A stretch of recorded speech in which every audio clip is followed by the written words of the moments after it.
Assalamualaikum warahmatullahi wabarakatuh. Perkenalkan, nama saya Salsabila D dengan NIM 220451114 dari Program Studi Pendidikan Geografi.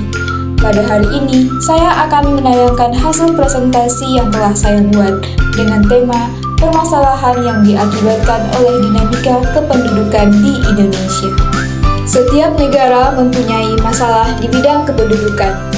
Masalah kependudukan yang dihadapi oleh suatu negara cenderung berbeda dengan negara yang lainnya. Sebagai negara berkembang, Indonesia memiliki masalah kependudukan yang cukup serius dan harus segera diatasi. Permasalahan dinamika penduduk di Indonesia dibagi menjadi dua.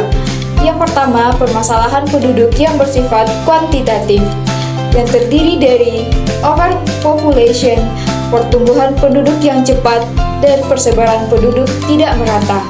Yang kedua, permasalahan penduduk yang bersifat kualitatif, yang terdiri dari tingkat kesehatan, tingkat pendidikan, dan tingkat pendapatan. Permasalahan penduduk yang bersifat kuantitatif. Overpopulation. Penduduk dalam suatu negara menjadi faktor terpenting dalam pelaksanaan pembangunan karena menjadi subjek dan objek dalam pembangunan. Masalah jumlah penduduk yang besar diantaranya, jumlah penduduk Indonesia menempati urutan keempat di dunia. Menurut Badan Pusat Statistik, jumlah penduduk Indonesia mencapai sebanyak 278.069.000 jiwa pada pertengahan 2023. Angka tersebut naik 1,05% dari tahun sebelumnya. Pemerintah harus dapat menjamin terpenuhinya kebutuhan masyarakat. Dampak yang ditimbulkan adalah meningkatnya barang kebutuhan pokok, adanya persaingan dalam dunia kerja, meningkatnya jumlah pengangguran, dan meningkatnya tindak kriminalitas. Yang kedua, penyedia lapangan kerja, sarana dan prasarana, kesehatan dan pendidikan, serta fasilitas sosial lainnya. Dengan kemampuan dana yang terbatas, masalah ini cukup sulit diatasi. Oleh karena itu, pemerintah menggalakkan peran serta sektor swasta untuk mengatasi masalah ini. Manfaat dari jumlah penduduk yang besar adalah penyediaan tenaga kerja dalam masalah sumber daya alam, dan mempertahankan keutuhan negara dari ancaman yang berasal dari bangsa lain. Pertumbuhan penduduk cepat. Secara nasional, pertumbuhan penduduk Indonesia masih relatif cepat, walaupun ada kecenderungan menurun. Pertumbuhan penduduk yang cepat dan tidak diimbangi dengan daya dukung lingkungan yang seimbang akan mengakibatkan berbagai permasalahan baik lingkungan hidup, ekonomi, dan sosial. Untuk mengatasi penduduk pertumbuhan yang cepat, maka pemerintah mempunyai suatu usaha untuk mengatasi masalah ini, yaitu keluarga berencana, di mana setiap keluarga dianjurkan mempunyai 2 atau 3 anak saja.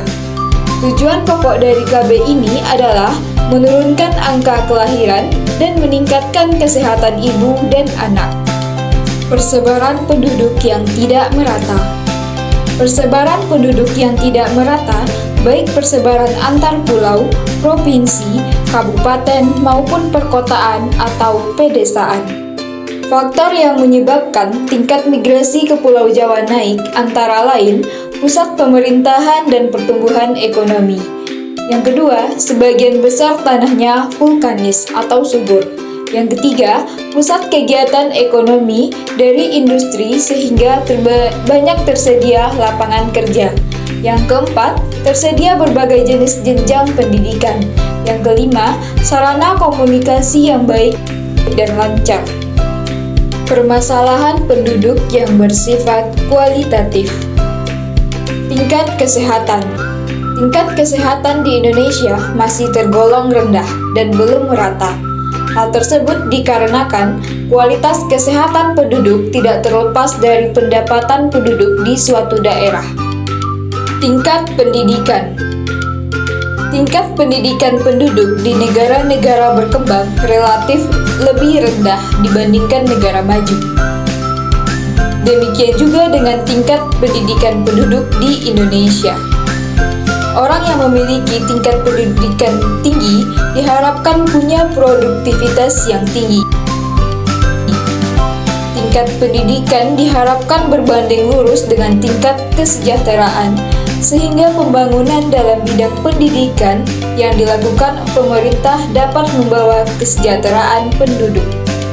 Tingkat pendapatan. Berdasarkan catatan Badan Pusat Statistik, jumlah penduduk Indonesia yang hidup di bawah garis kemiskinan pada tahun 2020 mengalami kenaikan. Kemakmuran berbanding lurus dengan kualitas sumber daya manusia. Semakin tinggi kualitas sumber daya manusia, semakin tinggi pula tingkat kemakmurannya. Banyak negara yang miskin sumber daya alam, tapi tingkat kemakmuran penduduknya tinggi. Baiklah, sekian penjelasan dari materi permasalahan yang diakibatkan oleh dinamika kependudukan. Assalamualaikum warahmatullahi wabarakatuh.